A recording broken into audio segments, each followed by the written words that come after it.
Let me connect with y'all through this message right quick. You know what I'm saying? The homelessness crisis in America. Hey, what's up? It's Patrick. It's Rose via Fire. And I pray this message reaches who it needs to reach. So let's talk about the homelessness crisis in America. Now, I'm going to keep it real with you, man. Y'all see what's going on, bruh. Man, the rent prices going up. The food, all this stuff is way more expensive. You know what I'm saying? And a lot of people, they just choosing to live in their cars, man.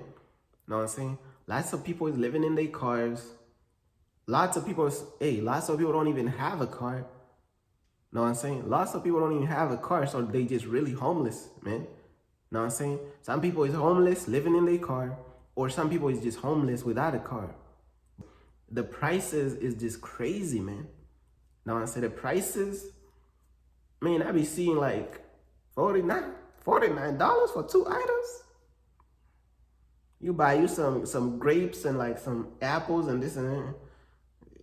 You mess around adding like something in it, 89, a honey for like food before you even get to the real food, bro. Before you even get to the food, bro. Before you get into the food, bro, you hitting 100. How you hitting $100 shopping before you even get to the food, bro? It's like everything is so expensive, and then people gotta not only eat and find something to drink and this and that. Like, now people gotta also pay the rent. You know what I'm saying? The rent also is crazy, bro. Like, man, these rents going higher and higher and higher. Man, these rents going higher and higher, and they like, oh, you gotta make two to three times the rent, bro, just to enter. What? Man, you gotta make 2 to 3 times the rent on top of the food and all everything going higher, bro. It's like, bro, people is choosing to just live in their car, bro. People are choosing to just, man, people are choosing to live in their car. Do people want to live in their car? Of course not, bro. But like, they like, okay, like, we out here like really like paying these high prices. You know what I'm saying? Some people, they just like, man, we need a relief. So some people choose to live in their car, man. Some people don't have a car, so they really just can't afford to live.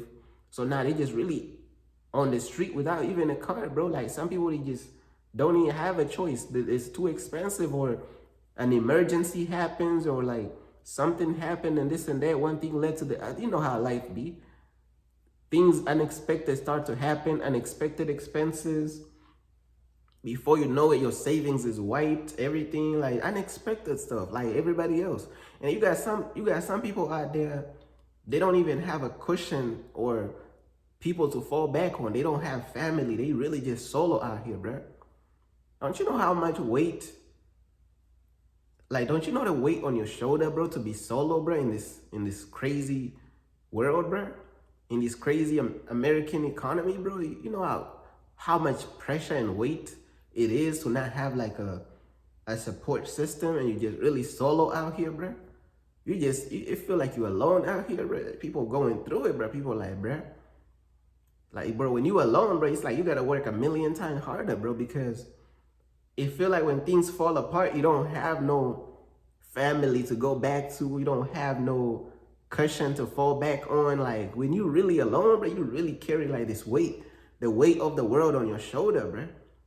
And people living like, it's like, bro, I'm gonna be real with you. Sometimes it feels like being solo and not really having family and not really like, you know what I'm saying? It feel like it feel like a curse sometimes. I'm gonna be real with you.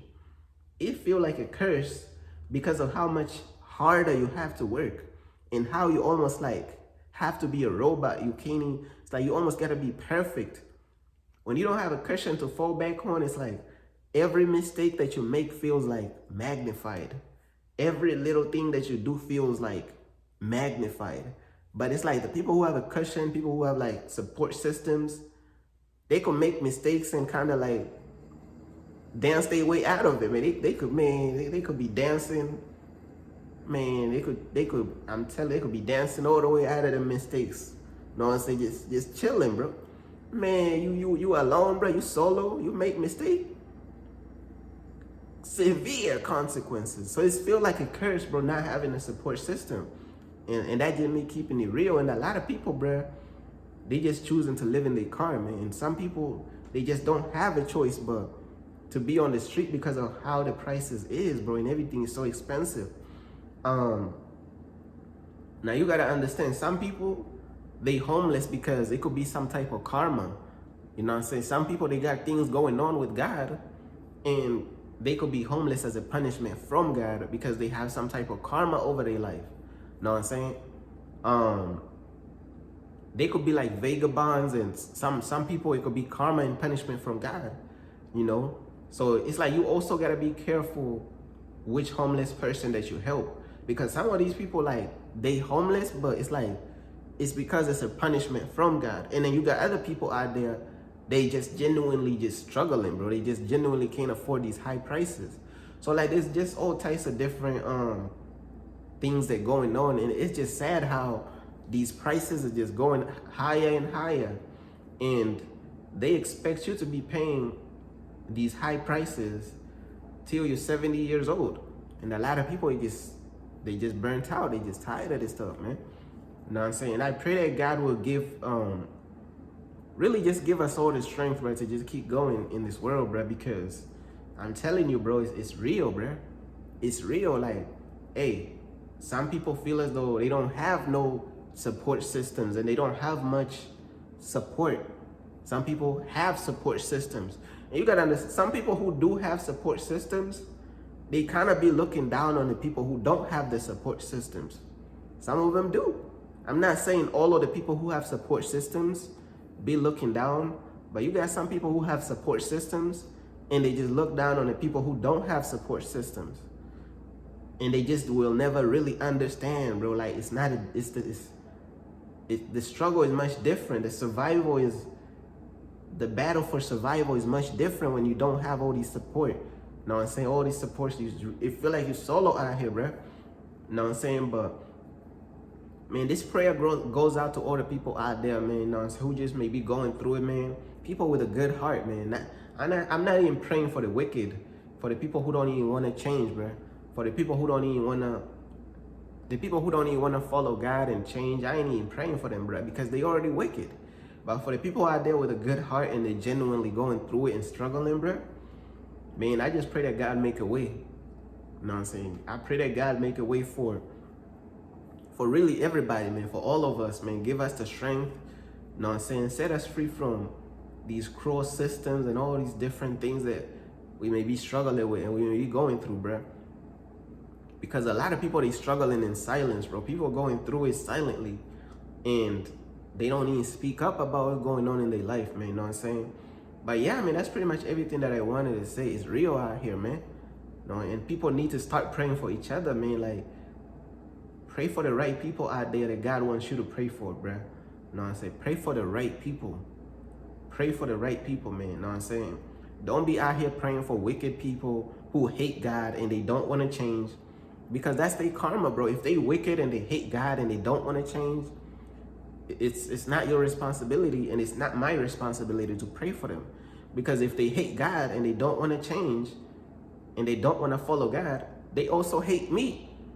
Because, bro, they hate God, they hate me. Like, you know what I'm saying? We on the same team, bro. I'm telling you, bro, like, man, we need to be praying for each other more, like, that God will really help us all in these crazy times with everything that going on and this and that. You know, a lot of people, they don't care unless it happens to them.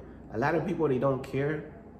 It's like one minute you're doing well, and then the next minute a set of events happen and you lose everything, bro. That's what it feel like, bro. So before you look down on people, bro, understand that, bro, the tables could turn that quickly, bro. You know what I'm saying? God be watching the things people be saying. God watch the words that people be saying behind the scenes, looking down on people and this and that.